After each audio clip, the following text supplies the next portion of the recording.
आप सबको प्रभु यीशु मसीह के मधुर नाम में जय मसीह की। वो परमेश्वर जो हमारा आदि और अंत, अल्फा और ओमेगा और जीवन की रोटी है, उसके नाम में प्रभु आप सबको आशीष और बरकत दे। प्रभु का बहुत धन्यवाद करते हैं आज की सुंदर शाम के लिए जो परमेश्वर ने हमारे जीवनों में दी है, ताकि हम मिलजुल कर उसका धन्यवाद कर सकें, उसकी आराधना कर सकें। आइए अब हम सब अपनी आंखों को बंद करेंगे और जीते परमेश्वर से प्रार्थना करेंगे कि आज की आराधना और आज का वचन हम सबके जीवनों के लिए बड़ी बरकत लेकर आए।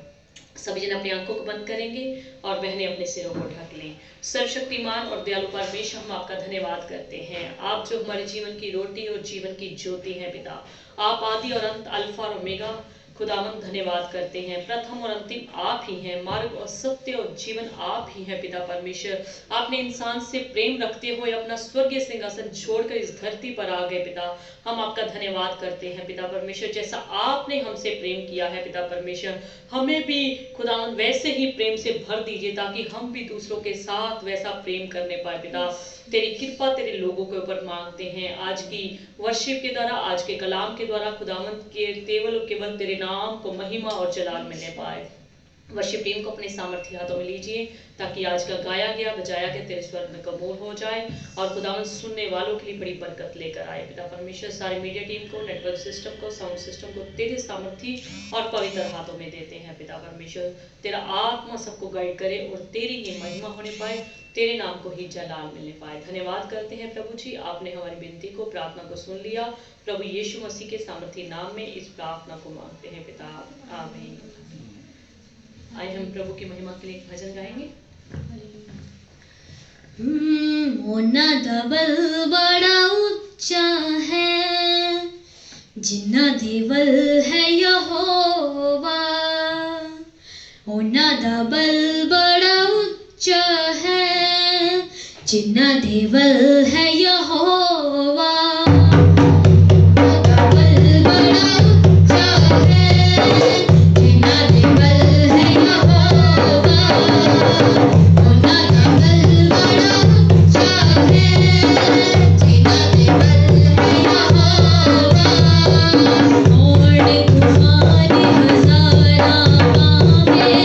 Oh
देवल है यहोवा, होड़ तूफान हजारा पावे ओ कदे नहीं हिलदे, होड़ तूफान हजारा पावे ओ कदे नहीं हिलदे, ਉਹਨਾਂ ਦਾ ਬਲ ਬੜਾ ਉੱਚਾ ਹੈ, ਜਿਨ੍ਹਾਂ ਦੇ ਬਲ ਹੈ ਯਹੋਵਾ।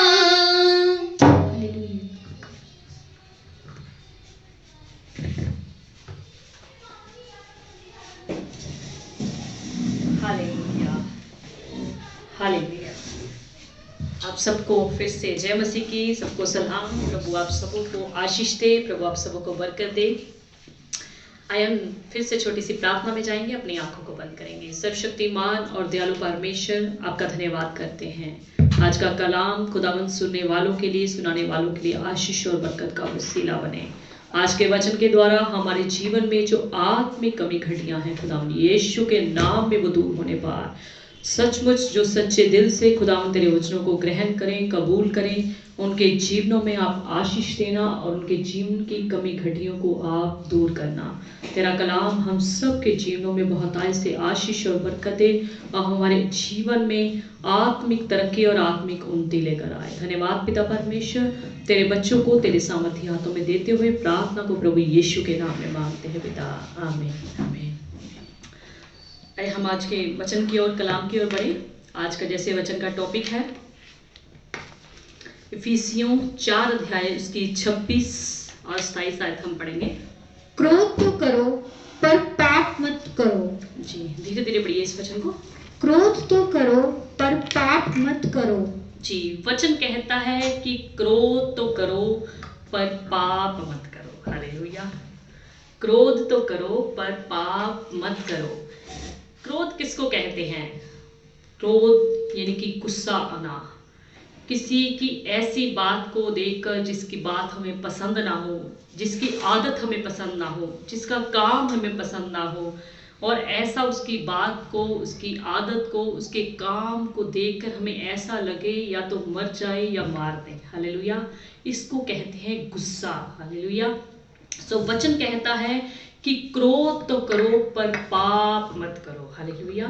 क्रोध आप कर सकते हैं, आपको अपने परिवार के ऊपर, अपने साथ काम करने वालों के ऊपर, या अन्य टीचर्स को, विद्यार्थियों के साथ कोई गुस्सा आ सकता है, उनके ऊपर क्रोध हो सकता है। और क्रोध उनका करना ज़्यादातर जायज भी होता है जब बच्चे उनकी आज्ञा का पालन नहीं करते, जब बच्चे जो होमवर्क टीचर ने दिया होता है विद्यार्थी वो पूरा करके नहीं आते, या माता पिता की आज्ञा का पालन जब बच्चे नहीं करते, या बॉस जो अपने काम करने वालों को काम देता है वो जो काम वो पूरा नहीं करते, तो नेचुरली है गुस्सा आ जाता है। हालेलुया।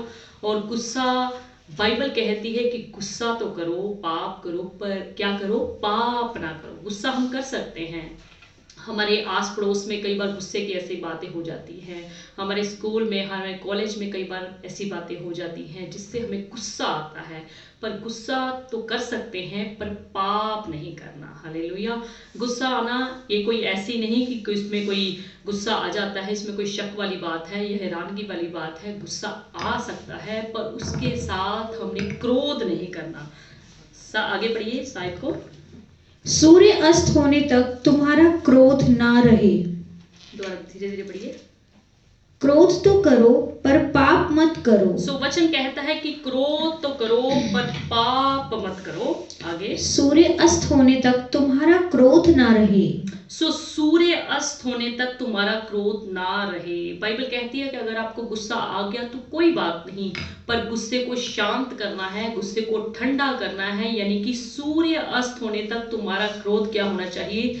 खत्म हो जाना चाहिए, फिनिश हो जाना चाहिए अपने, ताकि आगे बढ़िए और ना शैतान को और ना शैतान को अवसर दो, और ना ही शैतान को क्या दो, मौका दो। हालेलुया। जब हम क्रोध करते हैं, क्रोध तो हमें आ जाता है, किसी के ऊपर भी आ सकता है, बड़ों को छोटों के ऊपर भी आ सकता है, कई बार आज के जमाने में छोटों को बड़ों के ऊपर भी आ जाता है, इसमें कोई हैरानगी वाली बात नहीं है। पर बाइबल कहती है कि क्रोध तो करो पर पाप मत करो, और सूर्य अस्त होने तक, यानी कि सूरज छिप जाने से पहले पहले जिनके साथ तुम्हारी नाराजगी थी, गुस्सा था, जिनके ऊपर क्रोध था, उनके साथ वो क्रोध आपका क्या हो जाना चाहिए, ठंडा हो जाना चाहिए। यानी कि उनके साथ वो क्रोध को खत्म करके, गुस्से को खत्म करके उनके साथ मेल मिलाप कर लेना चाहिए, और ना ही शैतान को मौका दो। हालेलुया। काफी लोग क्या करते हैं संसार में, जब उनको किसी के ऊपर भी गुस्सा आता है, किसी के ऊपर क्रोध आता है, तो वो क्या करते हैं, गुस्से के साथ साथ वो गुस्से को कंट्रोल ना करके गुस्से के साथ साथ वो पाप कर बैठते हैं। हालेलुया। सो अगर हम बाइबल में भजन संहिता 37 अध्याय उसकी 8 आयत में देखें, क्रोध से परे रहे, और क्या कहता है कि क्रोध से क्या रहे, परे रहे, यानी कि दूर रहे, और जलजलाहट को छोड़ दे, और जलजलाहट को तू क्या कर दे, छोड़ दे, मत कुड़, मत कूड़, उससे बुराई ही निकलेगी, उससे क्या निकलेगी, बुराई ही निकलेगी। देखिए वचन स्पष्ट कहता है कि अगर आप क्रोध करते हैं, क्रोध को अपने जीवन में बनाए रखते हैं, तो उससे क्या निकलती है, बुराई ही निकलती है। वचन स्पष्ट कहता है कि सूर्य अस्त होने तक तुम्हारा क्रोध क्या हो जाना चाहिए, खत्म होना चाहिए। पर काफी लोग उस गुस्से को, उस क्रोध की बातों को सालों सालों तक अपने मन में, अपने दिल में बिठाए रहते हैं, महीनों महीनों तक बिठाए रहते हैं। पर वचन क्या कहता है कि सूर्य अस्त होने तक तुम्हारा क्रोध जो है, तुम्हारा गुस्सा जो है, शांत हो जाना चाहिए, खत्म हो जाना चाहिए, ताकि शैतान को कोई भी आपके जीवन में मौका ना मिले, और शैतान किसी भी रीति से आपके जीवन में एंटर ना कर सके, शैतान किसी भी रीति से आपके जीवन में उस कमजोरी को ना ढूंढने पाए कि जब आपको गुस्सा आता है तो गुस्से को आप कंट्रोल नहीं कर पाते, और शैतान को ऐसा मौका ना दे ताकि वो आपकी सामर्थ को क्या करे, वो खत्म कर दे। हालेलुया। सो वचन में हमने क्या पढ़ा, भजन संहिता 37 अध्याय की 8 आयत में, कि क्रोध से क्या होगा, बुराई ही निकलेगी, उससे कुछ भी फायदा नहीं होगा। लोग काफी समझते हैं कि अगर मैं गुस्सा करूंगा तो मुझे कुछ फायदा हो जाएगा, पर याद रखिए गुस्से से बुराई ही पैदा होगी, नुकसान ही होगा, अगले का भी और आपका भी। हालेलुया। सो हमें क्या करना चाहिए, अगर हमें गुस्सा आ जाता है, क्रोध आ जाता है, तो हमें उस क्रोध को, उस गुस्से को उसी शाम, यानी कि सूर्य अस्त होने से पहले, सूरज छिपने से पहले हमें क्या करना चाहिए, अपने गुस्से को ठंडा कर लेना चाहिए, शांत कर लेना चाहिए। काफी बार गुस्से में आकर लोग पाप कर बैठते हैं, गुनाह कर बैठते हैं, और गुस्से में आकर किसी के साथ जब गुस्सा होता है उसको अगली पिछली सारी बातों को वो क्या देते हैं, सुना देते हैं, उसको दोहरा देते हैं। कई लोग तो ऐसे होते हैं, वो गुस्से में एक दूसरे को गाली देने लग जाते हैं, गाली गलौज करने लग जाते हैं, लड़ाई झगड़ा करने लग जाते हैं, और मुंह से ऐसी ऐसी बातें वो बोल देते हैं जो अगले के सुनने वालों की जिंदगी में, पूरी जिंदगी उनके कानों में जो है गूंजती ही रहती है। मेरे प्रियो, अगर आपने मसीह को कबूल कर लिया है तो आपने अपने गुस्से को कंट्रोल करना है। हालेलुया। यानी कि सूर्य अस्त होने तक आपका गुस्सा जो है कंट्रोल हो जाना चाहिए, शांत हो जाना चाहिए, ठंडा हो जाना चाहिए, और आप कभी भी गुस्से में आकर के दूसरे को इस तरीके के शब्दों का आप इस्तेमाल ना करें, ताकि वो जिंदगी भर आपके शब्दों को क्या करता रहे, याद करता रहे, उसके कानों में आपके शब्द जो हैं गूंजते रहें, उसके आपके जो गलत बोले गए शब्द हैं, जो आपकी गाली गलौज के शब्द हैं, जो आपकी अगली पिछली सारी बातों के शब्द हैं, उसके कानों में कभी ना गूंजने पाए। अगर आप ऐसा करते हैं तो इसका मतलब कि आप अपने गुस्से पर कंट्रोल नहीं कर पाते, आपने अपने गुस्से को वश में नहीं कर रखा। हालेलुया।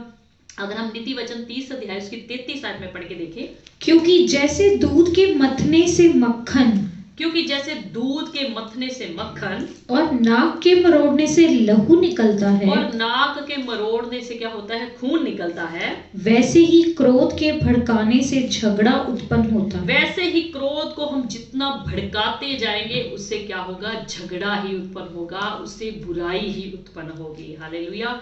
सो कभी भी इस तरीके के अपने गुस्से को मत भड़काएं, क्योंकि वचन में हमने पढ़ा कि जैसे दूध को हम बार बार मथे जाएंगे तो उससे क्या होगा, मक्खन निकलेगा, और नाक को अगर हम मरोड़ते रहेंगे उससे खून निकल आएगा। और उसी तरीके से अगर हम क्रोध को शांत नहीं करेंगे, क्रोध को कंट्रोल में नहीं करेंगे, क्रोध को अपने ठंडा नहीं करेंगे, तो हमारा क्रोध क्या होगा, झगड़े को उत्पन्न कर देगा। हालेलुया। और जब झगड़ा आपके जीवन में उत्पन्न होगा, जब आप झगड़ा करेंगे, तो याद रखिए आप पाप में फंस जाएंगे और आप समझ लीजिए परमेश्वर के खिलाफ हो जाएंगे। हालेलुया। कितनी बार हम अखबारों में, टीवी में, न्यूज में सुनते हैं कि गुस्से में आकर कितने लोगों ने एक दूसरे का कत्ल भी कर दिया, कितने लोगों ने एक दूसरे को पुलिस में उनकी रपट जो है दर्ज करा दी, और कितने लोगों के बारे में हम सुनते हैं कि उन्होंने उनके ऊपर कोर्ट केस कर दिया, उनके साथ लड़ाई झगड़ा खूब कर लिया, इतने लड़ाई झगड़ा कर लिया कि एक दूसरे को शक्ल को देखना भी वो पसंद नहीं करते। और ऐसे लोग क्या होते हैं, बाद में पछताते हैं। और जैसे कहते हैं ना, अब पछताए होत क्या जब चिड़िया चुग गई खेत, बाद में पछताने का कुछ नहीं मिलता। सो इसलिए अपने गुस्से को पहले ही वश में रखें, अपने गुस्से को पहले ही कंट्रोल में करके रखें, ताकि आपका गुस्से के द्वारा आपके जीवन से पाप ना होने पाए, कोई गलती ना होने पाए, कोई गुनाह ना होने पाए। सो वचन में हमने स्पष्ट पढ़ा कि क्रोध के भड़काने से क्या होगा, झगड़ा उत्पन्न होगा। और जब आप झगड़ा करेंगे तो समझ लीजिए आप परमेश्वर की हजूरी से दूर चले जाएंगे, यानी कि आपने परमेश्वर का प्रेम दूसरों के साथ नहीं दिखाया, आपने झगड़े वाला स्वभाव अपना दूसरों को दिखा रहे हैं। हालेलुया। याद रखिए, आपका एक पल का क्रोध जो है आपकी पूरी जिंदगी को खराब कर देगा। आपकी एक जिंदगी का जो पल होते हैं, गुस्से वाले पल होते हैं, वो आपकी पूरी लाइफ को क्या कर देते हैं, खराब कर देते हैं। आपका एक पल का क्रोध का जो रिजल्ट होता है, कई बार पूरी जिंदगी तक हमें भुगतना पड़ता है। कई बार गुस्सा जो एक समय का होता है, एक पल का होता है, उसको हम इतना लंबा खींच देते हैं कि काफी हमें जिंदगियों में ऐसे देखा, काफी दंपतियों के जीवन में देखा कि उनको पूरी उम्र तक उसका जो है फल भुगतना पड़ता है, यानी कि उनका रिजल्ट उनको ऐसा मिलता है कि उनके बीच में दरारें आ जाती हैं, यहाँ तक नौबत पहुंच जाती है कि उनको डाइवोर्स लेना पड़ता है। हालेलुया। सो चाहे आप मेल हैं चाहे आप फीमेल हैं, आपको अपने गुस्से पर कंट्रोल करना है, आपको अपने गुस्से को अपने वश में रखना है, ताकि अगर गुस्सा आपको आ गया है तो आपने उसको क्या करना है, ठंडा करना है, शांत करना है, और विशेषकर अपनी एक्टिविटीज को आपने उस समय बंद करके रखना है, अपनी मुंह को, अपनी जीभ जुबान को बंद करके रखना है, ताकि आपके मुंह से ऐसी कोई बात ना निकले, ताकि आपके शब्द ऐसे ना हो जो सुनने वालों की जिंदगियों में पूरी जिंदगी भर उसके कानों में क्या करते रहे, उसके कानों में गूंजते रहे। हालेलुया। सो आपके एक पल का गुस्सा आपकी जिंदगी को तबाह कर सकता है। हमने काफी दंपतियों को अपने जीवन में ऐसे देखा है कि वो क्या करते हैं, जब एकदम से पति को पत्नी के ऊपर, पत्नी को पति के ऊपर जब गुस्सा आता है, दोनों एक दूसरे को क्या करते हैं, इस तरीके से बिहेव करते हैं कि जैसे एक दूसरे को जानते ही, जैसे एक दूसरे को पहचानते नहीं, और उनका रिजल्ट क्या होता है, डाइवोर्स। उनका रिजल्ट क्या होता है, एक दूसरे से दूरी। उनका रिजल्ट क्या होता है, एक दूसरे से पूरी तरह से बंधन से मुक्त हो जाना, आजाद हो जाना। सो मेरे प्रिय भाई और बहनों, जब भी आपको गुस्सा आता है, आपने परमेश्वर का कलाम पकड़ लेना है, आपने उस एरिया से दूर हो जाना है, आपने उस जगह को छोड़कर कुछ समय के लिए दूसरी जगह पर चले जाएं, एक कमरे को छोड़ के दूसरे कमरे में चले जाएं, ताकि आपका क्रोध जो भड़का हुआ है वो शांत हो जाए। हालेलुया। यदि आप उसी व्यक्ति के सामने जिसके साथ आपको गुस्सा आया है, नाराजगी है, आपका क्रोध जो है उसको देख के भड़क रहा है, तो मेरे प्रियो, प्रभु का कलाम उस समय पढ़िए, प्रभु के वचनों को उस समय सुनिए, प्रभु के वचनों को उस समय याद करें कि प्रभु का कलाम हमें क्या कहता है। हालेलुया। सो परमेश्वर चाहता है कि उसके जो लोग हैं, उसके जो कहलाते हैं लोग, उसके नाम को जो जपते हैं लोग, उसके घर में जो आते हैं लोग, वो अपनी सारी पुरानी जिंदगी की बातों को छोड़ दे, क्योंकि पुरानी जिंदगी में हमारे क्रोध भी होता था, बैर भाव भी होता था, नफरत भी होती थी, झगड़े भी होते थे, गाली गलौज भी होती थी। सो प्रभु चाहता है कि उन सारी चीजों को आप त्याग दें, क्योंकि आपने अपना पुराना मनुष्य तब को क्या कर दिया है, खत्म कर दिया है। अब आप मसीह में नई सृष्टि हैं। हालेलुया। कलुसियों 3 अध्याय उसकी 8 और 9 आयत को पढ़ेंगे। कलुसियों 3 अध्याय उसकी 8 और 9 आयत। पर अब तुम भी इन सब को अर्थात क्रोध, रोष, बैर भाव, निंदा और मुंह से गालियां बकना, ये सब बातें छोड़ दो। दोबारा से पढ़िए धीरे धीरे। पर अब तुम भी इन सब को अर्थात क्रोध, रोष, बैर भाव, निंदा और मुंह से गालियां बकना ये सब बातें छोड़ दो। सो वचन कहता है कि अब जब तुमने मसीह को ग्रहण कर लिया है, अब तुम्हारा जीवन क्या हो गया है? नया जीवन हो गया है। अब तुम भी इन सब बातों को, अर्थात वो गुस्से वाली बातों को, रोष को, बैर भाव को, निंदा को, मुंह से गालियां बकना, ये सब बातें क्या कर दो? तुम छोड़ दो। एक दूसरे से झूठ मत बोलो, एक दूसरे से किसी भी बात में झूठ मत बोलो, क्योंकि तुमने पुराने मनुष्यत्व को उसके कामों समेत उतार डाला है। क्योंकि तुमने पुराने मनुष्यत्व को उनके कामों समेत क्या कर दिया है? उतार डाला है। जो उसके काम थे पुराने मनुष्यत्व में, पुरानी जिंदगी में जो आपके काम थे, चाहे वो गालियां बकना था, एक दूसरे से लड़ाई झगड़ा करना था, बैर भाव करना था और क्रोध जितने भी आपके जीवन में था, उन सारे पुराने मनुष्यत्व को उसके कामों समेत तूने क्या कर दिया है? उतार दिया है। जब हम प्रभु में आ जाते हैं, मसीह को ग्रहण कर लेते हैं, तो हम अपने पुराने मनुष्यत्व की सारी गलत बातों को, गलत आदतों को क्या कर देते हैं? छोड़ देते हैं। सो प्रभु का वचन क्या कहता है कि अब तुम भी इन सब बातों को, अर्थात क्रोध को, रोष को, बैर भाव को, निंदा को, गालियां बकना, ये सब बातें क्या कर दो? तुम छोड़ दो। हालेलुया। सो प्रभु अपने लोगों से यही उम्मीद करता है। प्रभु चाहता है कि अगर आपने मेरे नाम को जान लिया है तो तुम मेरे गवाह दुनिया में बनो। अगर आप पुरानी जिंदगी वाला जीवन समाज के सामने रखते हैं, अपने आस पड़ोस, अपनी गली मोहल्ले के सामने रखते हैं, तो समझिए आपने अपने पुराने मनुष्यत्व को उतारा नहीं है, बल्कि अपने पुराने मनुष्यत्व को आप साथ साथ लेकर चल रहे हैं। हालेलुया। अगर हम याकूब की किताब 1 अध्याय उसकी 19 और 20 आयत में पढ़े, हे मेरे प्रिय भाइयों, हे मेरे प्रिय भाइयों, ये सब बात तुम जान लो, हर एक मनुष्य सुनने के लिए तत्पर और बोलने में धीर और क्रोध में धीमा हो। सो प्रभु का दास क्या कहता है कि हे मेरे प्रिय भाइयों, ये बात तुम क्या कर लो? अच्छी तरह से जान लो। हर एक मनुष्य को क्या करना चाहिए? सुनने के लिए तत्पर रहना चाहिए। जब प्रभु का वचन होता है, प्रभु का कलाम होता है, उसको सुनने के लिए हमने तेजी बरतनी है, तत्पर रहना है, तैयार रहना है। और जब भी हमने किसी की बात सुननी होती है, उसको भी सुनने के लिए हमने तैयार रहना है। और काफी लोग क्या कहते हैं? सुनना पसंद नहीं करते, वो क्या करते हैं? बोलना पसंद करते हैं, किसी को सुनाना पसंद करते हैं। सो वचन में हमने क्या पढ़ा कि हर एक मनुष्य सुनने के लिए वो क्या रहे? तैयार रहे, वो बोलने में धीर रहे और क्रोध में क्या रहे? वो ठंडा रहे, धीमा रहे। हालेलुया। क्योंकि मनुष्य का क्रोध परमेश्वर के धर्म का निर्वाह नहीं कर सकता। क्योंकि इंसान का जो क्रोध है वो परमेश्वर के धर्म का निर्वाह कभी भी नहीं कर सकता। आप साथ साथ में क्रोध रखते हैं, इंसान अपना पुराने मनुष्यत्व वाला क्रोध, मनुष्यत्व वाली आदतें अपने जीवनों में रखते हैं और आप कहते हैं कि मैं परमेश्वर के धर्म का निर्वाह करूंगा, तो आप कभी भी नहीं कर सकते। सो वचन कहता है कि हर एक मनुष्य को सुनने के लिए तत्पर रहना है। अगर कोई हमें सुनाना चाहता है, उसकी सुनने के लिए तत्पर रहे, तैयार रहे। अगर कोई नाजायज भी हमें सुनाता है तो हमें उनकी सुन लेनी चाहिए, ताकि हमारे बीच में झगड़े उत्पन्न ना हो, ढाल उत्पन्न ना हो। हालेलुया। और क्रोध में हमें क्या रहना चाहिए? धीमे रहना चाहिए। क्रोध में हमें पीछे रहना चाहिए। अगर कोई हमसे बात करके कहे, अगर कोई हमारा जानने वाला कहे, तो यही कहे, इसको तो क्रोध आता ही नहीं है। हालेलुया। ये क्रोध करने में बहुत ही धीमा है, ये क्रोध करने में बहुत ही ढीला है।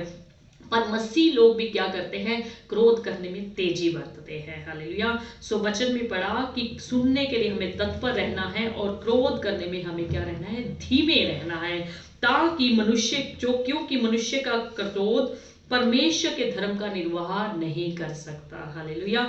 1 तीमुथियुस 2 अध्याय की 8 आयत में पढ़े, इसलिए मैं चाहता हूं कि हर जगह पुरुष बिना क्रोध और विवाद के पवित्र हाथों को उठाकर प्रार्थना किया करे। सो प्रभु का दास पुरुषों को क्या सलाह देता है कि मैं चाहता हूं कि हर जगह पुरुष बिना क्रोध के, उनके अंदर क्रोध ना हो, गुस्सा ना हो, और विवाद के, और बिना विवाद के, बिना झगड़े के, बिना ढाक के वो क्या करे? अपने पवित्र हाथों को उठाकर वो क्या करे? प्रार्थना किया करे। काफी मसीह लोग भी क्या करते हैं? अपने हाथों को उठा करके प्रभु से प्रार्थना करते हैं, विनती करते हैं, रोजे रखते हैं और साथ साथ में एक दूसरे के प्रति, अपने परिवार के प्रति, अपने पत्नी के प्रति, अपने पति के प्रति, अपने बच्चों के प्रति और अपने घर के बुजुर्गों के प्रति वो क्या रखते हैं, गुस्सा रखते हैं। सो वचन क्या कहता है, प्रभु का दास क्या सलाह देता है, मैं चाहता हूं कि हर जगह पुरुष क्या करे, बिना क्रोध के, बिना गुस्से के और बिना झगड़े के वो क्या करे, अपने पवित्र हाथों को उठाकर प्रार्थना किया करे। अगर हम क्रोध वाले हैं, अगर हम झगड़े वाले हैं तो हमारे हाथ पवित्र नहीं है। हालेलुया। सो हमें बिना क्रोध के और बिना लड़ाई झगड़े वाले मन को, दिल को ऐसे अपने पवित्र रख के हमने क्या करना है, वो हाथ उठाकर प्रार्थना करनी है, ताकि हमारी प्रार्थना को परमेश्वर क्या करे, कबूल करे, स्वीकार करते हैं। काफी लोग कहते हैं कि मैं कितनी दुआएं करता हूँ, भोर को उठ के मैं प्रार्थना करता हूँ, शाम को मैं कितनी प्रार्थना करता हूँ, पर मेरी विनती, मेरी प्रार्थना सुनी नहीं जाती। मेरे प्रियो, हो सकता है कि आपके जीवन में ऐसी कमियां हो जिनको आप ऐसे ही ले लेते हैं कि मेरे जीवन में तो कुछ नहीं है, गुस्सा है, सभी लोग करते हैं, मैं भी कर लेता हूं, मैं भी कर लेती हूं। तो याद रखिए वचन क्या कहता है कि हमें क्या करना है, बिना विवाद के, बिना क्रोध के हमें अपने हाथ उठाकर प्रार्थना करनी चाहिए। हालेलुया। उस इंसान को बहुत गुस्से, जो इंसान बहुत गुस्से वाला हो उसको समझा दो। हालेलुया। उसको हमें समझाना चाहिए, उसके साथ काउंसलिंग करनी चाहिए। अगर वो गुस्सा अपना नहीं छोड़ता तो उसको बार बार हमने उसका साथ नहीं देना। हालेलुया। अगर नीति वचन 19 अध्याय उसकी 19 आयत में भी हम पढ़े, जो बड़ा क्रोधी है उसे दंड उठाने दे। वचन क्या कहता है कि जो बड़ा क्रोधी है, बड़ा गुस्सेबाज है, बहुत ही गुस्सा रखने वाला इंसान है, उसको क्या करे, दंड उठाने थे। यानी कि जो बार बार अपने परिवार के साथ, समाज के साथ लड़ाई झगड़ा करता रहता है, क्रोध करता रहता है, बाइबल क्या कहती है कि ऐसे इंसान को तू क्या कर दे, दंड उठाने दे। उसको जो भी सजा मिलती है पड़ोसियों से, पुलिस से, रिश्तेदारों से, परिवार से, उसको क्या करे, दंड उठाने दे। क्योंकि यदि तू उसे बचाए तो बारंबार बचाना पड़ेगा। क्योंकि यदि तू उस इंसान को बचा लेता है, अपना दोस्त समझकर, अपना मित्र समझकर, अगर तू उसको बचा लेता है, उस दंड से बचा लेता है जो उसने पड़ोसियों के खिलाफ गलती करी है, समाज के खिलाफ गलती करी है, परिवार के खिलाफ गलती करी है, अगर यदि तू उसको बचाएगा तो क्या करेगा, बार बार तुझको क्या करना, बचाना पड़ेगा।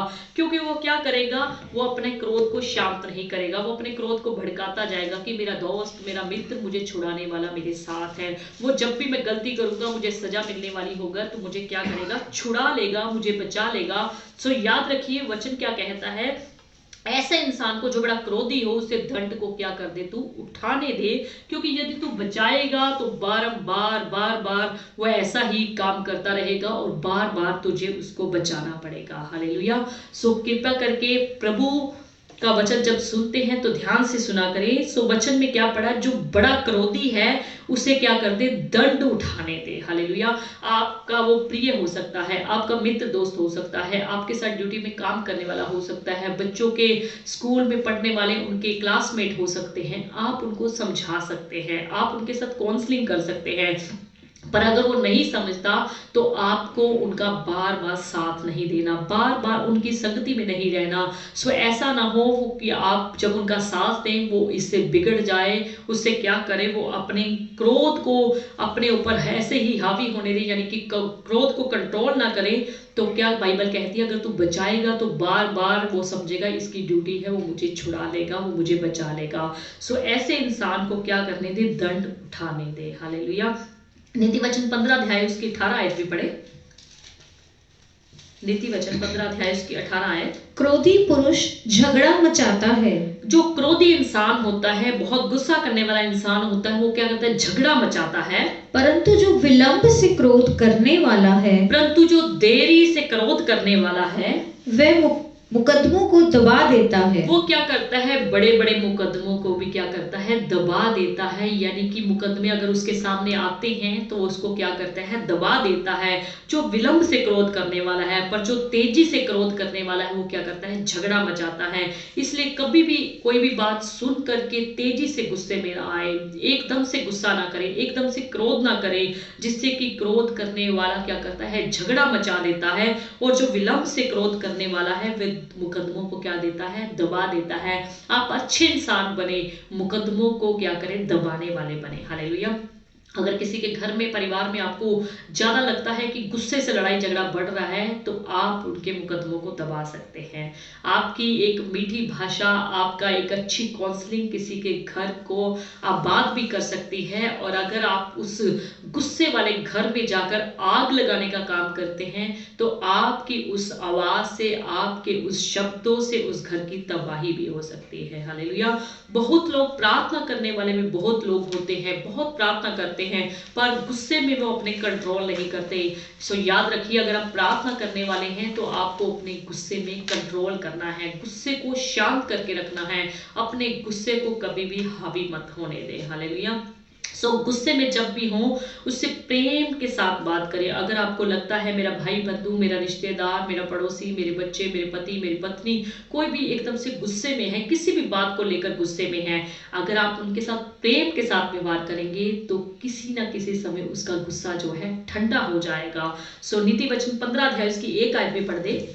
कोमल उत्तर सुनने से गुस्सा ठंडा हो जाता है। अगर कोई कोमल उत्तर सुनाए, यानी कि अच्छे आवाज में कोई अच्छा हमें उत्तर दे, जवाब दे, तो उससे क्या होता है, सुनने वाले का गुस्सा जो है ठंडा हो जाता है। परंतु कटु वचन से क्रोध भड़क उठता है। परंतु कटु वचन जो जाके लोग सुनाते हैं एक दूसरे को कि आपके साथ जो हुआ अच्छा नहीं हुआ, उसने जो आपके साथ बातचीत करी वो अच्छी नहीं करी, अगर हम कटु वचन बोलते हैं तो उससे क्या होता है, अगले का क्रोध जो है भड़क जाता है। सो आपको कोमल उत्तर सुनाने वाले बनना है, ताकि जिससे सुनने वाले का गुस्सा क्या हो जाए, ठंडा हो जाए, समाप्त हो जाए, फिनिश हो जाए और पूरी तरह से अपने गुस्से को ठंडा करने पाए। हालेलुया। अगर आप कटु वचन बोलेंगे, गलत शब्द जाके बोलेंगे, गलत शब्दों का प्रयोग करेंगे तो क्या होगा, उससे गुस्सा उनका भड़क उठेगा।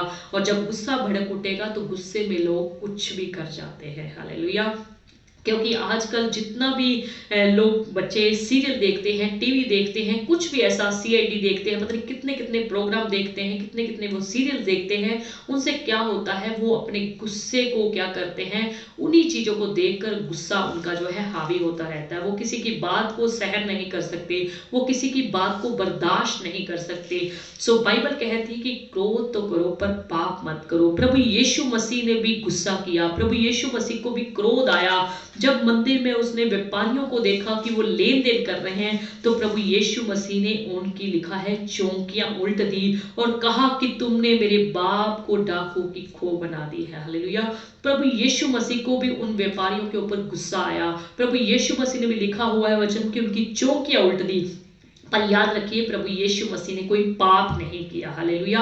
प्रभु यीशु मसीह को अपने परमेश्वर पिता के प्रति अनख थी कि उसके मंदिर में, उसके घर में जो प्रार्थना का वचन कहता है कि घर के लाएगा, उसमें उन्होंने क्या किया, व्यापार करने लगे, लेन देन करने लगे। तो प्रभु यीशु मसीह ने उनको डांटते हुए क्या कहा कि तुमने मेरे बाप को डाकू की खो बना दी है। हालेलुया।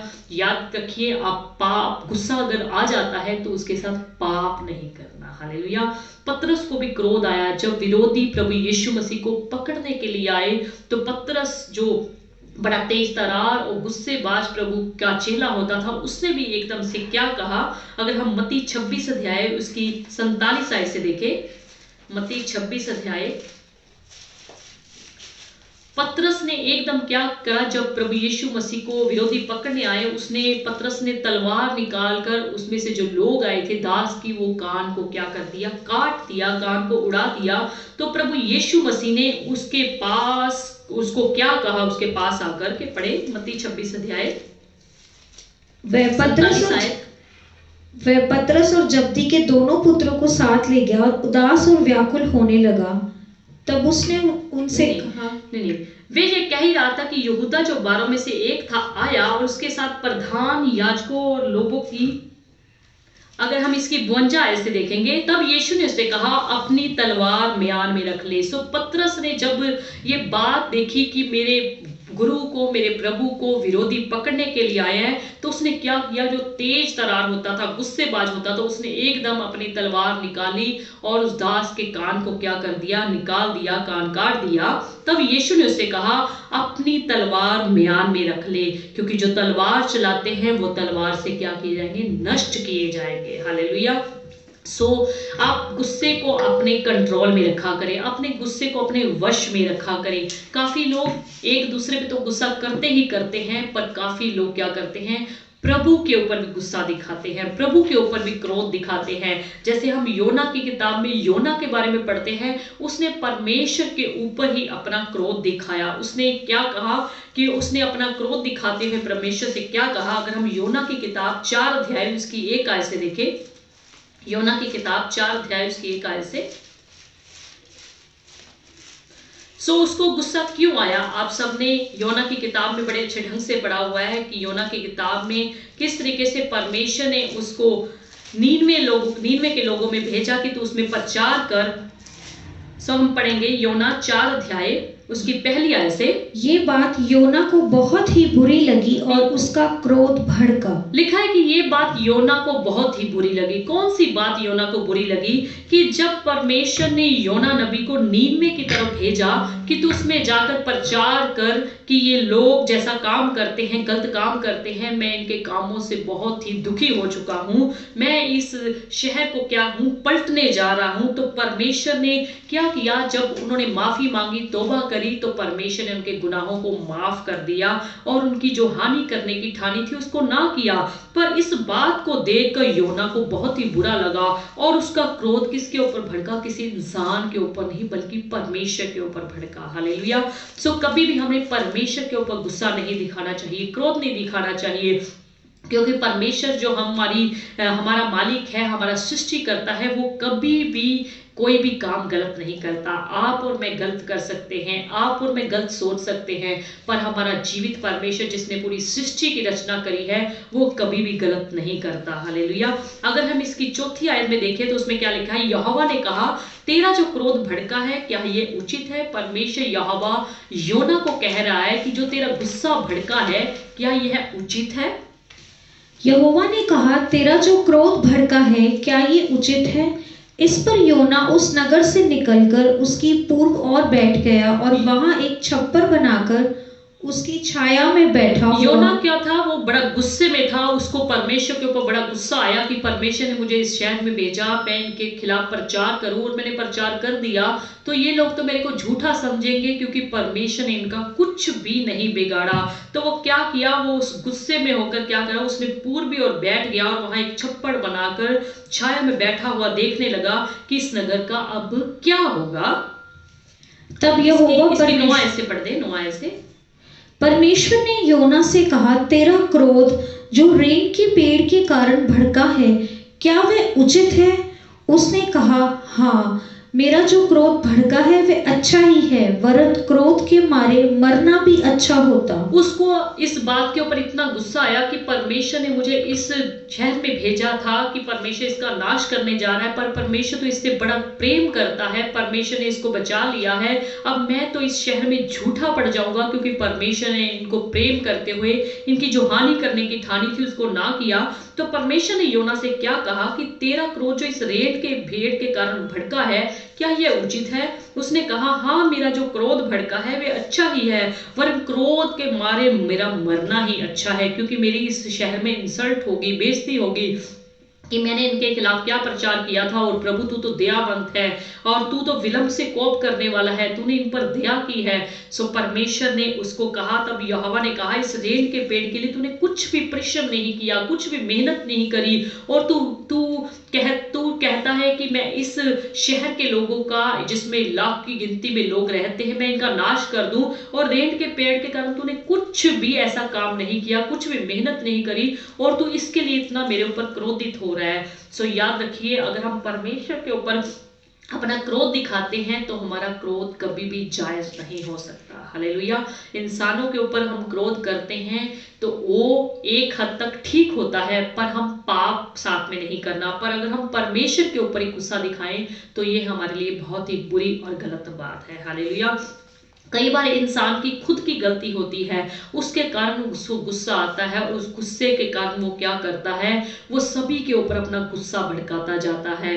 काफी लोग क्या होते हैं, सुबह वो लेट उठेंगे और लेट ड्यूटी पे जाएंगे और जाके क्या करेंगे, बॉस से डांट खाएंगे और सारा दिन बॉस की डांट सुनते सुनते उनको परेशानी होएगी, उनका काम में दिल नहीं लगेगा, तो वो क्या करेंगे, गुस्से में आएंगे। जब घर आएंगे तो घर में उनको क्या मिलेगा, पत्नी मिलेगी, बच्चे मिलेंगे, अपने घर के बुजुर्ग मिलेंगे, सारा का सारा गुस्सा उनके ऊपर उतार देंगे, पर वो अपने बॉस के ऊपर गुस्सा नहीं उतारेंगे क्योंकि उनकी ड्यूटी का सवाल है। हालेलुया। सो वो जो घर आएंगे अपनी पत्नी अपने बच्चों के ऊपर गुस्सा निकालेंगे और गुस्से से क्या होगा, उनके घर में लड़ाई हो जाएगी, झगड़ा हो जाएगा, जंग छिड़ जाएगी और इतने विवाद उनके ऊपर खड़े हो जाएंगे जिसको वो कंट्रोल नहीं कर सकेंगे। सो चाहिए क्या कि जो हमारी गलती है उसके लिए हम पश्चाताप करें, तौबा करें और हम समझ जाएं, सुधर जाएं और हम ठीक हो जाएं, ताकि हम किसी भी तरीके से गुस्से का किसी को भी मौका ना दें। हालेलुया। इफिसियों 4 अध्याय की 31 आयत में देखें। इफिसियों 4 सब प्रकार की कड़वाहट और प्रकोप और क्रोध और कलह और निंदा सब बैर भाव समेत तुमसे दूर की जाए, एक दूसरे पर कृपालु और करुणामय हो, और जैसे परमेश्वर ने मसीह में तुम्हारे अपराध क्षमा किए, वैसे ही तुम भी एक दूसरे के अपराध क्षमा करो। सो सब प्रकार की क्या करनी चाहिए, कड़वाहट और सब प्रकार का प्रकोप और क्रोध और कलह और निंदा सब बैरभाव समेत तुमसे क्या हो जाए, दूर हो जाए, क्योंकि तुम अब नई सृष्टि हो। सो सब प्रकार के क्रोध से, कड़वाहट से तुम्हें क्या रहना चाहिए, दूर होना चाहिए। सो काफी लोग इस तरीके के ही होते हैं, अपनी गलती जो उनकी होती है उसको नहीं सुधारते और वो क्या करते हैं, एक दूसरे के ऊपर गुस्सा करते करते करते उनके विवाद, उनके झगड़े जो है बहुत ही बढ़ जाते हैं।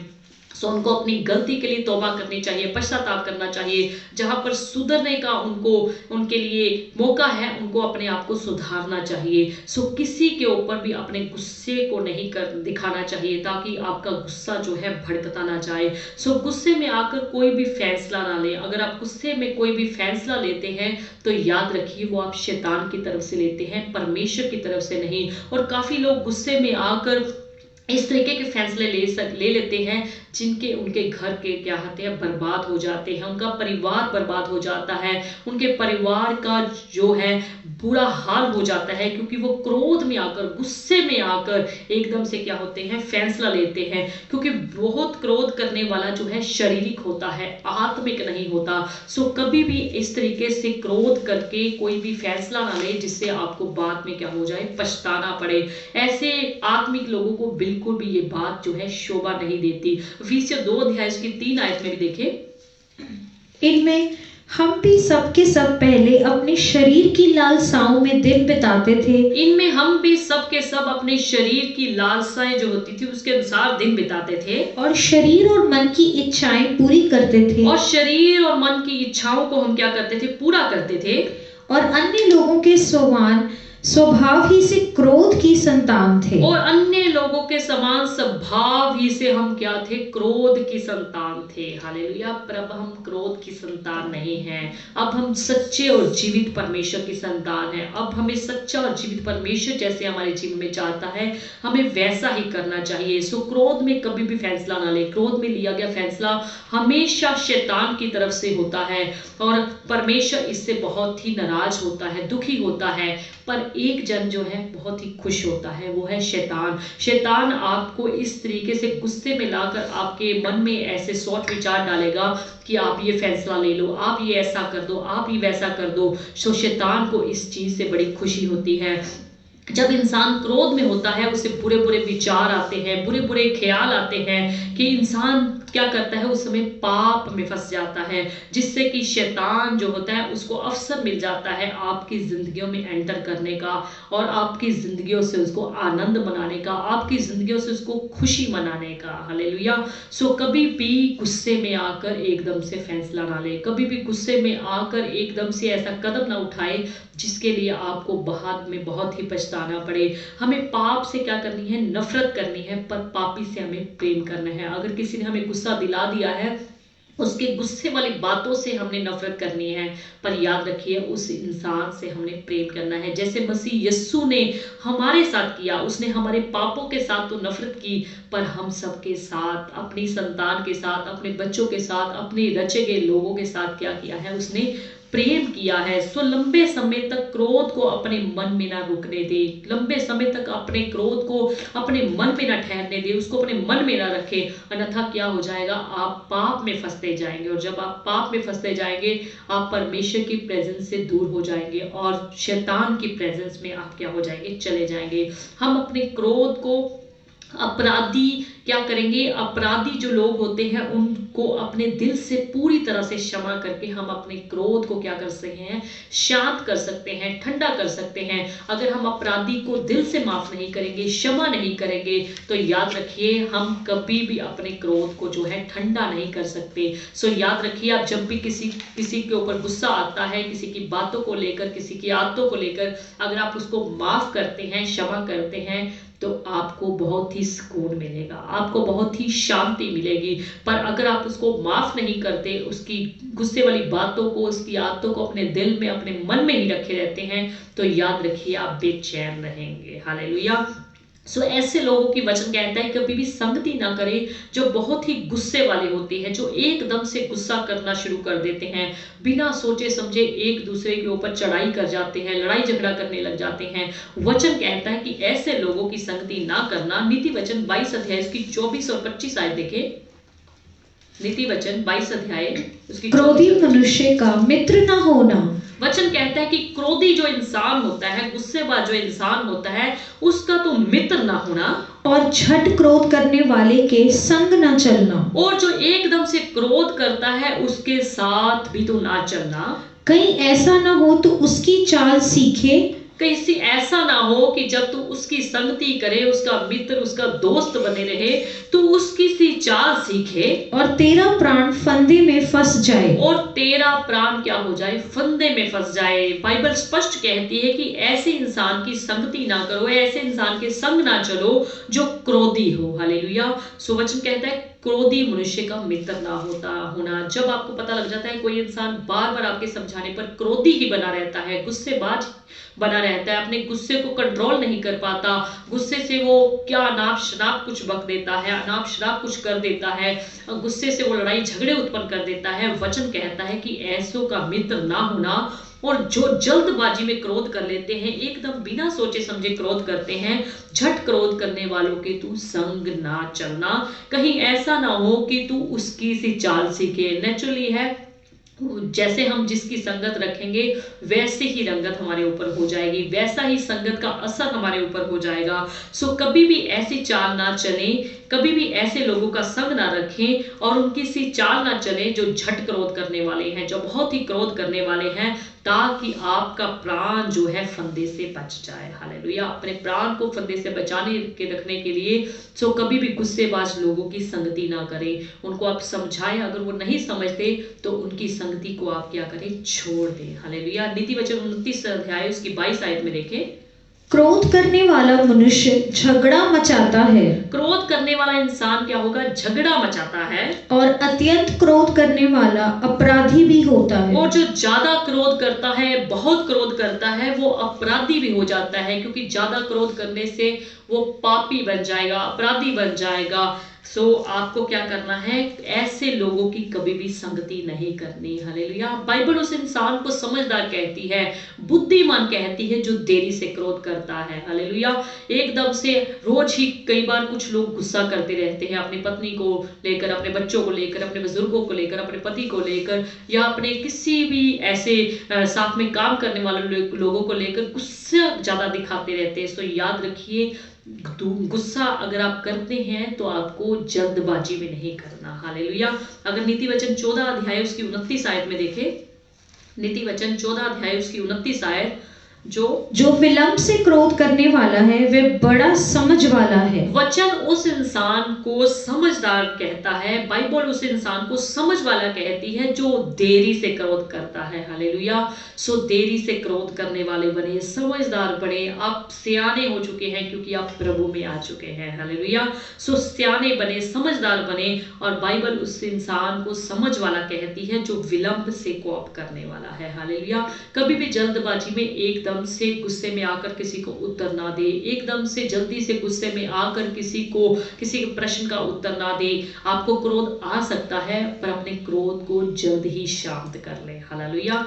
अगर नीतिवचन 19 अध्याय की 11 आयत में भी देखें, नीतिवचन 19 अध्याय की 11 आयत, जो मनुष्य बुद्धि से चलता है वह विलंब से क्रोध करता है। जो इंसान बुद्धि से चलेगा वो नेचुरली क्या होगा, विलंब से, देरी से क्रोध करेगा, वो एकदम झट से क्रोध नहीं करेगा। सो आपको बुद्धिमान बनना है, आपको समझ वाले बनना है, झट से क्रोध नहीं करना, तेजी से क्रोध नहीं करना, सोच समझ कर कि ये वाकई ही बात गुस्से वाली है, या सोच समझकर ये बात वैसे ही नाराजगी वाली है, या किस चीज की बात है। अगर आप एकदम से किसी की बात को लेकर वाद विवाद खड़ा कर देते हैं, गुस्सा बना लेते हैं, क्रोध कर लेते हैं, झगड़ा कर लेते हैं, तो आप समझिए बुद्धिमान इंसान नहीं है, आप समझ वाले इंसान नहीं है। सो बुद्धिमान बने। बाइबल उस इंसान को बुद्धिमान कहती है जो विलंब से क्रोध करता है, और अपराध को भुलाना उसको क्या देता है, शोभा देता है। जो अपराधों को भूल जाता है, किसी को क्षमा कर देता है, अपराधों को भूल जाता है, बाइबल क्या कहती है,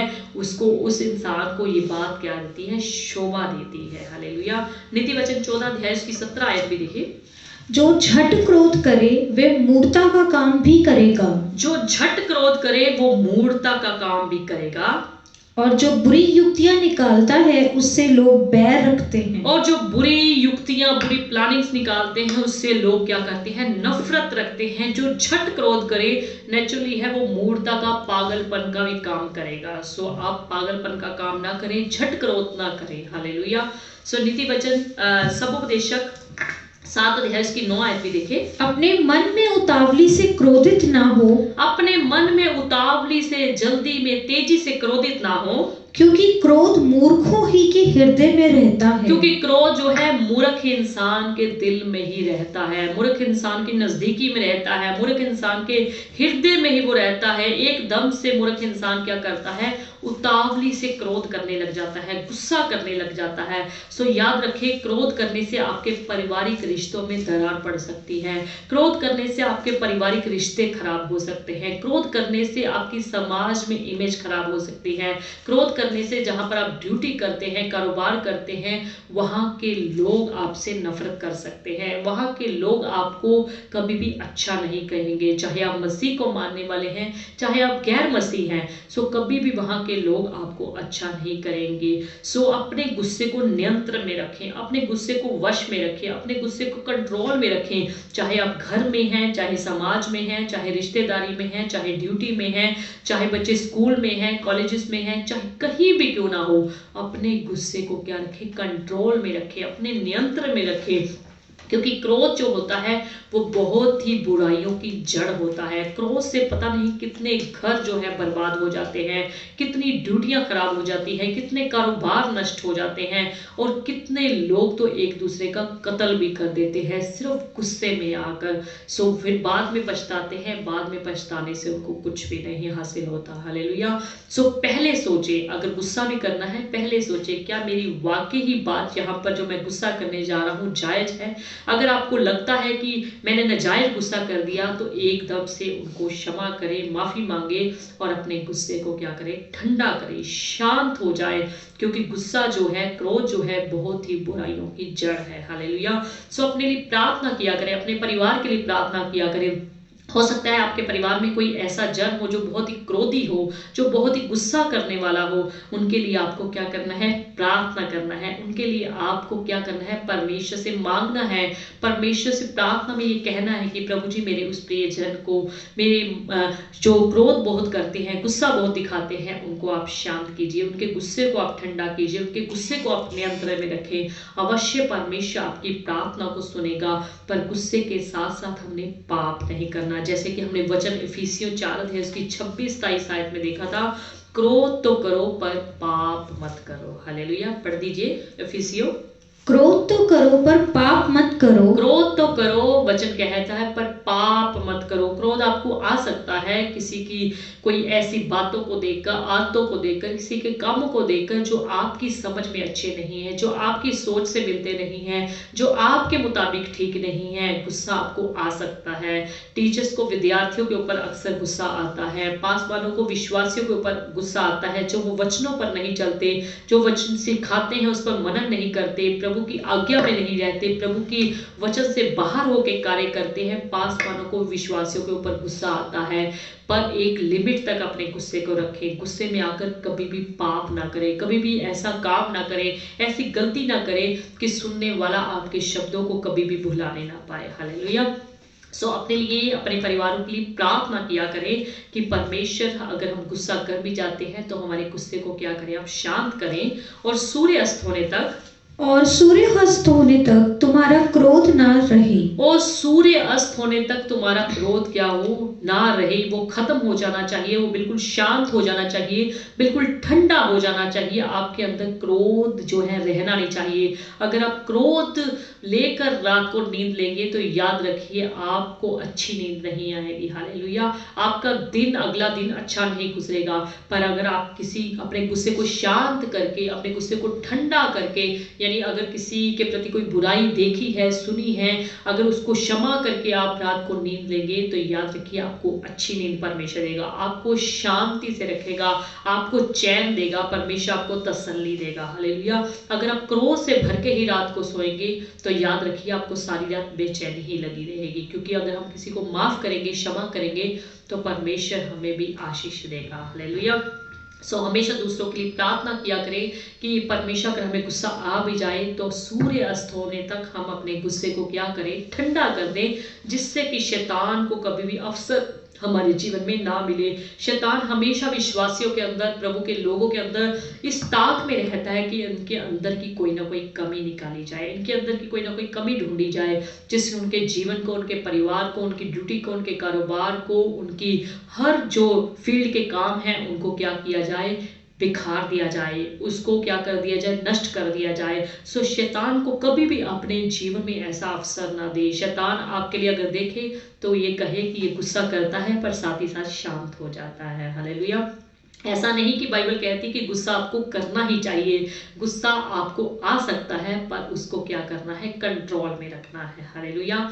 अगर अदरवाइज आपको गुस्सा करने की जरूरत ही नहीं है। अगर आपको गुस्सा किसी पे नहीं आता, खामखा किसी के ऊपर गुस्सा ना करें। अगर गुस्सा आता भी है तो उसको ठंडा कर ले। हालेलुया। ताकि आपकी आशीषें प्रभु की तरफ से ना रुक जाए, आपकी बरकतें जो है प्रभु की तरफ से ना रुक जाए, और शैतान को आपके जीवन में अवसर ना मिले, मौका ना मिले आपके जीवन से आनंद मनाने का, आपके जीवन से उसको देखकर खुशी मनाने का। हालेलुया।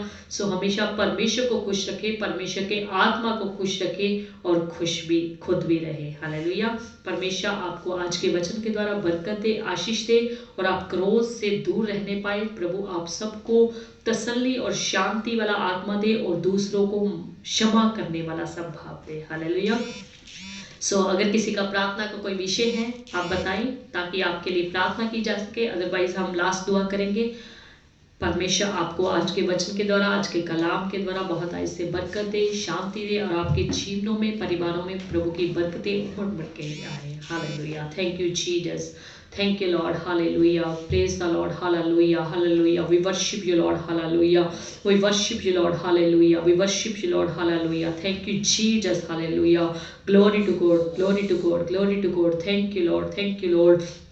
काफ़ी लोग प्रार्थना के विषय जब लिखते हैं, उनके प्रार्थना के विषय जो है जल्दी जल्दी आगे चले जाते हैं। काफ़ी लोग हमें बाद में बताते हैं कि मेरा प्रार्थना के विषय क्यों नहीं पढ़ा गया, क्यों नहीं उसके लिए प्रार्थना की गई। हम उन लोगों से माफ़ी मांगते हैं हाथ जोड़ करके, क्योंकि बताना चाहते हैं कि आप प्रार्थना के जब विषय लिखते हैं तो कमेंट्स बॉक्स में प्रार्थना के विषय आगे आगे चले जाते हैं। याद रखिए आपके लिए बाद में प्रार्थना हो जाती है। प्रभु आप सबों को आशीष दे। अगर आप विश्वास के साथ उसमें लिख भी देंगे तो आपके लिए प्रार्थना जो है स्वर्ग में पहुंच जाएगी। हालेलुया। सिस्टर मोनिका अनुराग वर्मा है, ये अपने लिए प्रार्थना करवाना चाहिए। प्यारे प्रभु जी, बहन मोनिका अनुराग वर्मा के लिए प्रार्थना करते हैं। उनके जीवन की जो भी समस्याएं हैं आपके हजूर में खुदावंद कबूल होने पाए, और खुदावंद यीशु के नाम में उनकी सारी समस्याओं का समाधान आपके बेटे यीशु के नाम नाम में होने पाए। उनके जीवन में, उनके घर में, उनके परिवार में खुशियों की बरसात कीजिए खुदा यीशु के नाम में, आमीन। ब्रदर राजेश कुमार है, ये अपने परिवार के लिए प्रार्थना करें। प्यारे प्रभु जी, भाई राजेश कुमार की पूरी फैमिली को आपके पवित्र, आपके सामर्थ्य, आपके जोरावर हाथों में देते हैं। तंदुरुस्त रखें, चंगा भला रखें प्रभु यीशु मसीह के नाम में, आमीन। ब्रदर परव अरोड़ा है, ये अपनी पूरी फैमिली की सेहत के लिए प्रार्थना प्यारे करें। प्रभु जी, भाई परव अरोड़ा की पूरे परिवार को आपके सामर्थ्य और आपके पवित्र हाथों में देते हैं। उनकी सेहत में पूरी तरह से चंगाई दीजिए, पूरा परिवार चंगा भला रहे, तंदुरुस्त रहे, तेरे हाथों में सुरक्षित रहे खुदा यीशु के नाम में, आमीन। मैडम शुभ्रा मिश्रा है, ये अपने पूरी परिवार के लिए प्रार्थना करें। मैडम सुब्रा मिश्रा जी को आपके सामर्थ्य हाथों में देते हैं। उनकी होल फैमिली को खुदावंद तेरे नाम, बेटे यीशु के नाम में आशीष और बरकत देते हैं। पूरा परिवार तुझ में बढ़ता चला जाए, उनके पूरे परिवार को विश्वास में मजबूत करे प्रभु यीशु के नाम में, आमीन। ब्रदर अमरजीत सिंह सियान साहब हैं, इनकी मम्मी के लिए, इनके भाई के लिए और इनके लिए प्रार्थना करें। प्यारे प्रभु जी, भैया अमरजीत सियान साहब की पूरी फैमिली को आपके पवित्र हाथों में देते हैं। सबको चंगा बल रखे, सबको तंदुरुस्त रखे, जीवन में जो कमी घटियां हैं उसको अपने बेटे यीशु के नाम में दूर करें, और जो जरूरतें हैं वो भी आपके वचन के अनुसार पूरी होने पाए। तेरी दया उनके पूरे परिवार के ऊपर मांगते हैं। आंटी जी को पूरी तरह से तंदुरुस्त रखे, चंगा भला रखे खुदा यीशु के नाम में, आमीन। ब्रदर सुनील हैं अनुग्रह निवास से, ये अपने लिए, अपने बेटे के लिए और अपनी पत्नी के लिए प्रार्थना करें। प्यारे प्रभु जी, भाई सुनील की पूरी फैमिली को आपके सामर्थ्य हाथों में देते हैं। उनकी पत्नी, उनके बच्चे को, उनके मम्मी पापा को, भाई बहनों को, सबको आपके सामर्थ्य हाथों में देते हैं। उनके हाथों के काम पे बरकत दीजिए खुदा यीशु मसीह का पवित्र हाथ उनके पूरे परिवार के ऊपर, गली मोहल्ले के ऊपर, पूरे रामनगर इलाके के ऊपर बनाए रखे पिता खुदा यीशु के नाम में, आमीन। ब्रदर रेणु कुमार है, ये अपने परिवार के लिए प्रार्थना करें। प्यारे प्रभु जी, भाई रेणु कुमार की पूरी फैमिली खुदा तेरे विश्वास में मजबूत होते चले जाए, उनकी जरूरतें खुदा यीशु के नाम में पूरी होते चले जाए, और वो सब चंगे भले रहे, वो तेरे वचनों पर पूरी रीति से चलने वाले बन जाए खुदा यीशु के नाम में, आमीन। ब्रदर गोगी हैं, इनको लुधियाना आने के लिए वापस टिकट नहीं मिल रही, प्रभु इनकी मदद करे ताकि ये संडे तक लुधियाना आ सके। प्यारे प्रभु जी, भाई गोगी की मदद करें, सहायता करें, जो इस समय इलाहाबाद में है उनको सही सलामत पंजाब लुधियाना में पहुंचने में मदद करें। जो भी दुष्ट ताकतें हैं खुदा यीशु के नाम में दूर होने पाए, उनको सही सलामत टिकट मिल जाए, ट्रेन मिल जाए, और सही सलामत लुधियाना खुदा संडे से पहले पहुंचने पाए। तेरी दया, तेरी कृपा उनके ऊपर मांगते हैं। तेरा सामर्थ्य हाथ पूरे इलाहाबाद में, जिन परिवारों में, जिन रिश्तेदारों में वो गए, उन सब के ऊपर मांगते हैं खुदा यीशु के नाम में, आमीन। ब्रदर विशाल कुमार है, ये अपने पूरे परिवार के लिए प्रार्थना करें। प्यारे प्रभु जी, भाई विशाल कुमार की पूरी फैमिली को आपके पवित्र हाथों में देते हैं। एक एक पर आप अपनी दया, अपनी कृपा बनाए रखे, अपना अनुग्रह, अपना सामर्थ्य हाथ बनाए रखे। तेरी दया, तेरा कृपा वाला हाथ उनके पूरे परिवार के ऊपर मांगते हैं खुदा यीशु के नाम में, आमीन। सिस्टर भूमि गल्याण है, ये अपने हस्बैंड के लिए प्रार्थना करवाना चाहते हैं, वो बहुत गुस्सा करते हैं। प्यारे प्रभु जी, भूमि कल्याण जी के पूरे परिवार को अपने पवित्र हाथों में देते हैं। उनके हस्बैंड को सारी क्रोध वाली आत्मा से, गुस्से वाली आत्मा से खुदा यीशु के सामर्थ्य नाम से आजाद कर दीजिए, ताकि वो भाई अपने गुस्से को पूरी तरह से कंट्रोल में रहा करे खुदावंद, और कभी भी गुस्से में आकर इधर उधर की बात ना किया करे, लड़ाई झगड़ा ना किया करे। तेरी शांति को उनके ऊपर मांग लेते हैं खुदा यीशु के नाम में, आमीन। ब्रदर नागेंद्र भारती हैं, ये अपने भाई के लिए प्रार्थना करवाना चाहते हैं कि उनको प्रभु में आने और प्रभु ने चुन ले। प्यारे खुदावंद, भाई नगेंद्र कुमार के पूरी फैमिली में अपनी आशीष बनाए रखिए। उनके भाई को अपनी महिमा के लिए, अपने कार्य के लिए चुन लीजिए पिता परमेश्वर। जैसे आपने भाई नगेंद्र के परिवार को चुना, आप उनके भाई के परिवार को भी चुन लीजिए। उन पर कृपा कीजिए, दया कीजिए, रहम कीजिए खुदा यीशु के नाम में, आमीन। मनप्रीत लखोवाल से हैं, इनके पेट में दर्द है, उसके लिए प्रार्थना। प्यारे प्रभु जी, बहन मनप्रीत लखोवाल को आपके सामर्थ्य हाथों में देते हैं। उनको छू लीजिए, सारी पेट की दर्द, सारी पेट की इन्फेक्शन खुदा यीशु के कोड़े खाने की मार के द्वारा दूर होने पाए। तेरा पवित्र हाथ तेरी बेटी के ऊपर बना रखे, पूरे परिवार पर अपनी कृपा बनाए रखे पिता प्रभु यीशु के नाम में, आमीन। शिव शंकर मौर्य है, ये अपने पूरे परिवार के लिए प्रार्थना करें। प्यारे प्रभु जी, भाई शिव शंकर मौर्य को आपके सामर्थ्य हाथों में देते हैं। उनकी पूरी फैमिली को, गांव में जितने भी परिवार के जन हैं, छोटे से लेकर बड़ों तक, सब पर अपनी दया बना के रखे, सबको चंगा भला तंदुरुस्त रखे, और अपने डर में, अपने वचन में उनको बना के रखे खुदा यीशु के नाम में, आमीन। ब्रदर ज्ञानजीत जी हैं, ये अपने पड़ोसियों के लिए प्रार्थना करवाना चाहते हैं। प्यारे खुदा, भाई ज्ञानजीत के पूरे परिवार को आशीष दो, उनके पड़ोसियों को भी आशीष दो, तंदुरुस्त रखो, चंगा भला रखो। उनके पड़ोसियों पर भी तेरी आशीष, तेरी कृपा, तेरी दया मांगते हैं प्रभु यीशु के नाम में, आमीन। हालेलुया। आई एम सब लास्ट दुआ में चाहेंगे सभी जन अपनी आंखों को बंद कर लेंगे। सर्वशक्तिमान, दयालु, कृपालु, महान, जिद्द आसमानी परमेश्वर, आदि और अंत कहलाने वाले परमेश्वर, आपका धन्यवाद करते हैं। प्रथम और अंतिम और जीवते परमेश्वर आप ही हैं। आपने ही संसार को रचा है पिता, और आप अपने रचे गए इंसान से बेहद प्रेम भी करते हैं, और आपने प्रेम करके दिखाया भी है खुदावन। आपका धन्यवाद, आपका शुक्रिया, आपकी तारीफ करते हैं। आज की सुंदर शाम हम सबकी जिंदगियों में बख्शने के लिए प्रभु जी तेरे पवित्र नाम को हम धन्यवाद की भेंट चढ़ाते हैं। आज की वर्शिप पे आपने आशीष डेली गाया बजाया गया खुदावन तेरे हजूर में कबूल होने पाए। और आज का कलाम खुदावन जैसे हमने तेरे वचन में से सीखा है कि पाप में हमें नहीं करना चाहिए। अगर हम गुस्सा करते हैं तो उसके साथ हमें जीवन में पाप नहीं होना चाहिए, क्योंकि आप पाप से नफरत करते हैं और पापी से आप प्रेम करते हैं। मेरे खुदावन सुनने वालों के लिए ये वचन बड़ी आशीष और बड़ी बरकत लेकर आए, जिनके भी जीवनों में खुदावन क्रोध वाला, गुस्से वाला आत्मा कार्य करता है, प्रभु यीशु मसीह के सामर्थी लहू के द्वारा उनके जीवनों से इसी समय इसी घड़ी खुदावन गुस्से वाला आत्मा दूर रहने पाए, और वो खुदावन गुस्से में आकर, क्रोध में आकर किसी भी तरीके का लड़ाई झगड़े वाला माहौल अपने आस पड़ोस में ना बना के रखे। पिता परमेश्वर, गुस्से वाली आत्मा उनको कोसों दूर छोड़कर पूरी रीति से चली जाए पिता, और उनके जीवन में, उनके घर में, उनके परिवार में पूरी तरह से तसल्ली और शांति का आत्मा आ जाए। हो खुदावन प्रेटावर की पूरी कलीसिया को आशीष दो, छोटे से लेकर बड़ों तक तेरी बरकत मांगते हैं पिता। इन सबको गुस्से वाली आत्मा से पूरी तरह से बचा के रखें, और ये गुस्से को कंट्रोल करके रखा करें खुदावन, उसको अपने वश में रखकर कला करें पिता परमेश्वर, ताकि खुदावन किसी भी रीति से गुस्से के साथ साथ ये पाप ना करने पाए, कोई भी ऐसा गुनाह ना करने पाए पिता परमेश्वर, जिससे इनको बाद में पछताना पड़े। आप इनके जीवन में बड़ा काम कीजिए। प्रेटावर की सारी संगत को आशीष दो, जितने भी इस समय ऑनलाइन खुदावन हमें सुन रहे हैं पिता परमेश्वर, जब बाद में सुनेंगे उन सबके जीवनों में, परिवारों में, घरों में तेरी बरकत मांगते हैं। अगर इनमें से कोई बीमार है, लाचार है, खुदावन यीशु के सामर्थी नाम में उनकी बीमारी, उनकी लाचारी खुदावन यीशु के कोड़े खाने की मार के द्वारा दूर होने पाए पिता परमेश्वर। आपने कहा मैं तुम्हारा चंगा करने वाला परमेश्वर हूँ। इन सबको सिर से लेकर पांव की तल तक छू करके चंगाई बख्श दो। सारी दुष्ट की ताकतें जो इनको बीमारी के बिस्तर पर डाले हुए, तकलीफ में, दर्द में डाले हुए, ऐसी सारी ताकतें खुदा यीशु के नाम में इनको पूरी रीति से छोड़कर दूर चली जाए पिता परमेश्वर। तेरा पवित्र, तेरा सामर्थी हाथ तेरे बच्चों के ऊपर मांगते हैं, छोटे से लेकर बड़ों तक सब पर अपनी दया, सब पर अपनी कृपा बना के रखे। प्रेटा की संगत के लोगों को आशीष दो, इनके घरों में, परिवारों में, कारोबार में, ड्यूटीज में आशीष दो, पढ़ने वाले बच्चों को भी आशीष दो पिता परमेश्वर। तेरा पवित्र हाथ तेरे बच्चों के ऊपर मांगते हैं पिता परमेश्वर।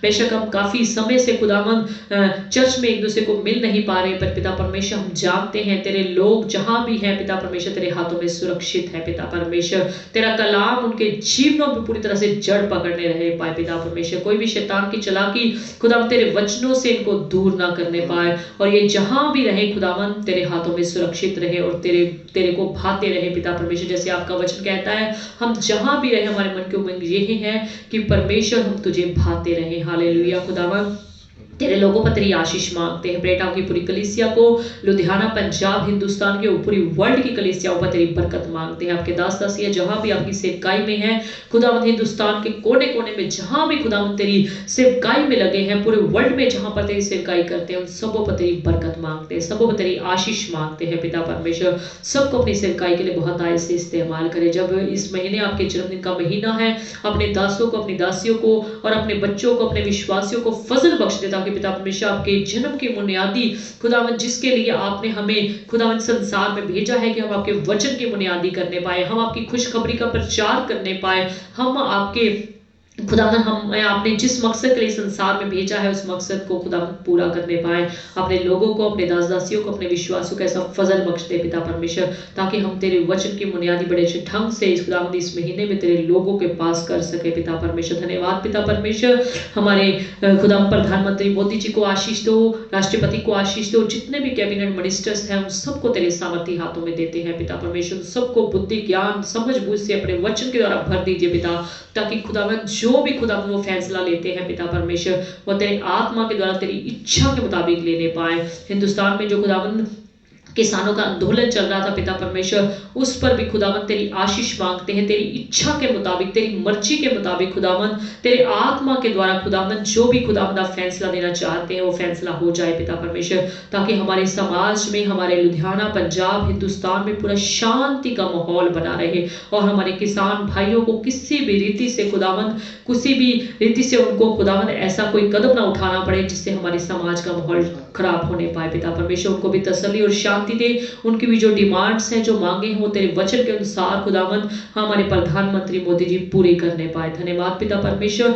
पढ़ने वाले बच्चों को तेरे सामर्थी हाथों में देते हैं। बेशक इस समय खुदावंद कोरोना की वजह से खुदावंद के स्कूल बंद चल रहे हैं, ऑनलाइन स्टडीज चल रही, पिता आप उन बच्चों की मदद करें ताकि वो बच्चे पढ़ाई से अपना मन हटा के इधर उधर की बातों में, नेट के में और मोबाइल में ना घुसे रहे पिता परमेश्वर, बल्कि तेरे आत्मा के द्वारा चलने पाए और खुदावंद तेरे वचन में से अच्छी ढंग से जान करके खुदावंद अपने आप को पवित्र बनाए रखे पिता परमेश्वर, अपने आप को खुदा पवित्रताई में ढाले रखे पिता परमेश्वर, तेरे वचन में अपने आप को बनाए रखे और खुदावंद पढ़ाई में भी होशियार बनते चले जाए। पढ़ाने वाले टीचर्स को भी आशीष दो। इस समय जो तंगी में, परेशानी में चल रहे हैं, फाइनेंस उनकी कितनी प्रॉब्लम चल रही, खुदा यीशु मसीह के सामर्थी नाम में उनकी सारी फाइनेंशियल प्रॉब्लम दूर होने पाए और उनको भी अच्छे ढंग से सैलरी मिलने पाए, उनके भी घर का गुजारा बड़े अच्छे ढंग से होने पाए। धन्यवाद पिता परमेश्वर।